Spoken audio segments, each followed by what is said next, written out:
Hello everybody, welcome back to HardReset.Info channel. In today's video, I'll show you how to reset surface calibration on your Corsair M65 RGB Ultra.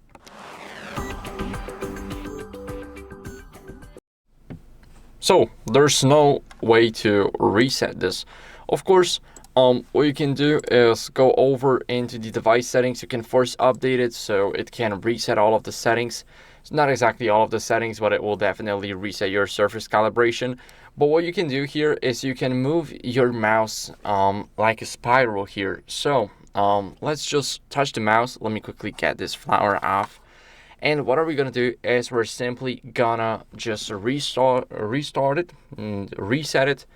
We're gonna go over and just do it again so that it resets and that we can just get another surface calibration.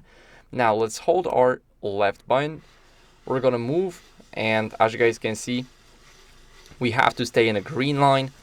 So once you're in the green line, everything should work just fine, and you should see that the calibration process is complete and now the mouse is adjusted to another surface.